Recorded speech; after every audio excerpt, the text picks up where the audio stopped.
Super exclusive news చూస్తున్నాం. పరకామణి కేసుపై TTD focus పెంచింది. పాత పాపాలను కొత్త లెక్కలతో సరిచేయాలని డిసైడ్ అయింది.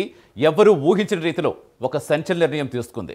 పరకామణి దొంగతనం కేసులో మరో క్రిమినల్ కేసు నమోదు చేయాలని కూడా నిర్ణయించింది. ఒకే అంశంపై రెండో కేసు ఎందుకంటే ఇది కేవలం $900 దొంగతనం కాదని, ఏళ్ల తరబడి సాగిన వేల కోట్ల వ్యవస్థీకృత దోపిడీ అని టీటీడీకి పక్కా ఆధారాలు లభించాయి. రవికుమార్ అనే చిన్న దొంగను అడ్డు పెట్టుకుని తెరవెనక కథ నడిపిన అసలు సూత్రధారులను, రాజకీయ పెద్దలను చట్టు ముందు నిలబెట్టడమే లక్ష్యంగా టీటీడీ ఈ కొత్త అస్త్రం ప్రయోగించబోతోంది. ఈ కొత్త కేసుతో అనుమానాస్పద స్థితిలో మరణించిన అధికారి సతీష్ మరణం వెనుక ఉన్న మిస్టరీ కూడా వేడనుంది. అంతేకాదు, రవికుమార్ పేరుతో తమిళనాడులో ఉన్న 100 కోట్ల బినామీ ఆస్తుల అసలు యజమానుల గుట్టు కూడా రట్టుకానుంది. పాత కేసుతో తప్పించుకున్నామనుకున్న వారికి ఈ కొత్త కేసు రూపంలో ఊహించని షాక్ తగిలింది. దేవుడు సొమ్మును దోచుకున్న ఏ ఒక్కరిని వదిలిపెట్టే ప్రసక్తి లేదని టీటీడీ మరోసారి స్పష్టం చేస్తుంది. ఇక పూర్తి డీటెయిల్స్ ఇచ్చేందుకు మా కరెస్పాండెంట్ రవివర్మ జాయిన్ అవుతున్నారు. రవివర్మ, పరకామణి చోరీ కేసు ఎన్ని మలుపులు తిరుగుతుందో చూస్తున్నాం. ప్రతిరోజు రోజుకు ఒక ట్విస్ట్. ఇప్పుడు ఏంటి తాజాగా టీటీడీ మరో కొత్త కేసు నమోదు చేస్తుందంటే ఆ కొత్త కేసులో ఏమని పేర్కొంది? ఆ కొత్త కేసుతో ఏం జరగబోతోంది? సతీష్, టీటీడీలో పరకామణి చోరీ విషయంలో చోరీ కేసుకు సంబంధించిన అనూహ్యమైన పరిణామాలు అయితే చోటు చేసుకుంటుంది. ముఖ్యంగా గత ప్రభుత్వ హయాంలో టీటీడీ పరకామణి కేసును లోక్ అదాలత్ ద్వారా సరి చేసుకున్నటువంటి పాలకులు ఈ అప్పటితో సమస్య మన అణిగిపోయిందని చెప్పేసి భావించినటువంటి పాలకులకు ఒక్కసారిగా తెరపైకి మరోమారు పరకామణి కేసు అనూహ్యంగా తెరపైకి వచ్చింది. అయితే హైకోర్టు ఆదేశానుసారం ఇప్పుడు సిఐడి డీజీ ఆధ్వర్యంలో కూడా విచారణ అయితే చేపడుతూ వస్తూ ఉంది. ఈ క్రమంలోనే అనూహ్యంగా అంటే గత వాంగ్మూలం ఇచ్చేందుకు వస్తున్నటువంటి ఏవిఎస్ఓ సతీష్ను అనూహ్యంగా హత్యకు గురయ్యారు.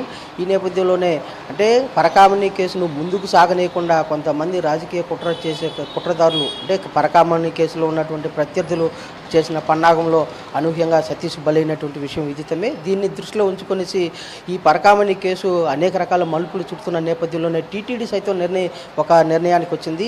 అయితే పరకామణి కేసులో గత వ్యవస్థీకృత దోపిడీకి పాల్పడుతున్నటువంటి రవికుమారు గత కొన్ని సంవత్సరాలుగా దోపిడీకి పాల్పడుతున్నారు. అనేక కేవలం $900 కాదు, అనేక వేల కోట్ల రూపాయలు కాజేసినట్టు కూడా టీటీడీ గుర్తించింది.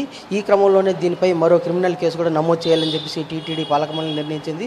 టీటీడీ సైతం నిర్ణయించి రేపు 2 రోజుల్లో చర్య చేపట్టే కేసు నమోదు చేసే అవకాశం ఉంది. అయితే ఈ క్రమంలోనే వ్యవస్థీకృత దోపిడీకి పాల్పడుతున్నటువంటి రవికుమార్ ఆస్తులు తమిళనాడులో వేల కోట్లు సంపాదించి పెట్టున్నారని చెప్పేసి కూడా టీటీడీ గుర్తించింది. అయితే గత 30 సంవత్సరాలుగా దోపిడీకి పాల్పడుతూ ఉన్నటువంటి రవికుమారు ప్రత్యేకంగా తన శరీరంలోని ఒక భాగాన్ని జోబీగా తయారు చేసుకుని ఆ జోబీలో దోపిడీ ఈ పరకామణిలో ఉన్నటువంటి డాలర్లను కానీ విలువైన వస్తువులను కానీ ఆ జోబీలో పెట్టుకుని దోపిడీకి పాల్పడుతూ కేవలం అంటే ఎలాంటి సీసీ కెమెరాల కంటికి కానీ అలాగే పోలీసుల తనిఖీలకు కానీ బయటపడకుండా దోపిడీకి పాల్పడుతూ వస్తున్నారు. అలాంటి దోపిడీదారుని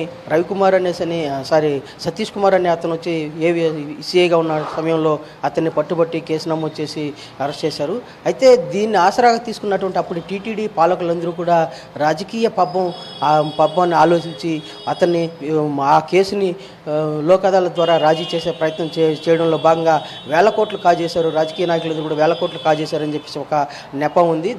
దాన్ని దృష్టిలో ఉంచుకొని టీటీడీ కూడా ఈ వ్యవస్థీకృత దోపిడీకి పాల్పడినటువంటి ఈ కేసును పూర్తి స్థాయిలో విచారించాలని చెప్పేసి నిర్ణయించి క్రిమినల్ కేసు నమోదుకు టీటీడీ అంగీకరించి చర్యలు చేపడతా ఉంది. ఈ క్రమంలోనే రవికుమార్ని అడ్డం పెట్టుకునేసి వేల కోట్లు కాజేసినటువంటి రాజకీయ నాయకుల బండారం కూడా బయట పెట్టాలని చెప్పేసి కూడా టీటీడీ నిర్ణయించింది.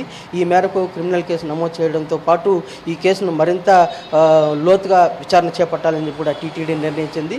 భవిష్యత్తులో ఎవడు నేరాలకు పాల్పడ్డానో కూడా ఒక గుణపాఠంగా ఉండాలని చెప్పేసి కూడా టీటీడీ నిర్ణయిస్తూ ఈ రవికుమార్ కేసుపై మరో క్రిమినల్ కేసు టీటీడీ నమోదు చేసేందుకు చర్య సిద్ధమైంది. ఈ నేపథ్యంలోనే పరకామణిలో ఎవరు చోరీకి పాల్పడాలన్నా కూడా భవిష్యత్తులో భయపడాలి, ఎలాంటి చోరీలు జరగకుండా కఠినంగా వ్యవహరించాలని చెప్పేసి కూడా టీటీడీ నిర్ణయించి మరో కేసు నమోదు చేసేందుకు కూడా సిద్ధమైంది. ఈ టీటీడీ నిర్ణయంతో అప్పుడు పరకామణి కేసులో రాజకీయ ప్రయత్నం చేసినటువంటి రాజకీయ నాయకుల గుండెలంతా కూడా భయం గుబులు పుట్టుకునింది. అయితే టీటీడీ ఎలాంటి నిర్ణయం తీసుకుంటుంది, ఎంత అందరినీ కూడా వెలుగులోకి పెట్టే అవకాశం ఉందని చెప్పేసి గుబులు రేకెత్తిస్తూ ఉంది అప్పటి రాజకీయ నాయకుల్లో. ఇదే కాకుండా హత్యకు గురైనటువంటి సతీష్ హత్యకు కారకులైనటువంటి వారిని వారిని కూడా వారి భర్తను కూడా పట్టాలని చెప్పేసి కూడా టీటీడీ నిర్ణయించింది.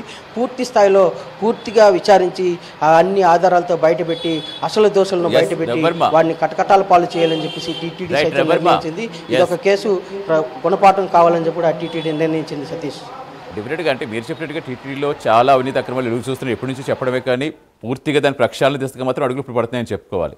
ఇప్పుడు ఆల్రెడీ సతీష్ కుమార్ హత్య కేసుకు సంబంధించి చెప్తున్నారు. అసలు ఎంతవరకు వచ్చింది విచారణ? ఇప్పటికే భద్రత పెంచమని ఆల్రెడీ అన్ని ఆదేశాలు వచ్చాయి. అసలు విచారణ ఎంతవరకు వచ్చింది? ఏమన్నా దొరికాయా సాక్ష్యాలు ఏమైనా?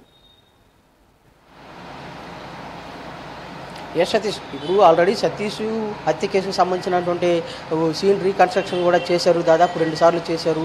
అలాగే సతీష్ బ్యాగ్ను కూడా సిట్ అధికారులు అయితే స్వాధీనం చేసుకున్నారు. 29 A1లో ఉన్నటువంటి 29వ సీటు రిజర్వ్ చేసినట్టు సతీష్ ఉండాల్సినటువంటి బ్యాగ్ 11వ సీట్లో ఉండింది. అంత దూరం ఎవరు వచ్చారు?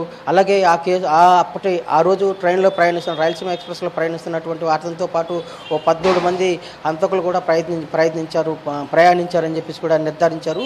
ఆ మేరకు అక్కడ ఆ రోజు ప్రయాణించినటువంటి ప్రయాణికులందరితో కూడా సిట్టు బృందం విచారణ చేపడతా ఉంది. అలాగే సీసీ ఫుటేజ్ దొరకని కారణంగానే పూర్తిగా అంటే ఒకవైపు దీని వెనక రాజకీయ నాయకుల ప్రమేయం ఉందని చెప్పేసి ఆ దిశగా చర్యలు చేపట్టడమే కాకుండా మరోవైపు సతీష్ యొక్క ఫోన్ కాల్ డేటాను ట్రేస్ అవుట్ చేస్తూ అక్కడ ఉన్నటువంటి టవర్స్ లొకేషన్స్లో సిగ్నల్స్ ఐడెంటిఫై చేస్తూ ఆ నెంబర్లను కూడా ట్రేస్ అవుట్ చేసేందుకు సాంకేతికపరమైన దర్యాప్తు కూడా సిట్ అధికారులు అయితే రైల్వే అధికారులు సంయుక్తంగా ఈ విచారణ అయితే చేపడుతూ వస్తున్నారు. ఈ నేపథ్యంలోనే సాంకేతికపరమైన సిగ్నల్ ఆధారంగా ఎవరెవరితో మాట్లాడారు, ఏ టైంలో మాట్లాడారు, సతీష్ని ఎవరు బెదిరించారు ఏంటి అనేది కూడా పూర్తి స్థాయి విచారణ అయితే దర్యాప్తు జరుగుతూ ఉంది. త్వరలోనే ఆ వివరాలన్నీ కూడా బయట వచ్చే అవకాశం ఉంది. అటు రైల్వే శాఖ, ఇటు టీటీడీ, ఇటు విజిలెన్స్ సిఐడి అధికారులు సంయుక్తంగా ఈ దర్యాప్తునైతే కొనసాగిస్తూ వస్తున్నారు. Satish, right, thank you Ravi Varma.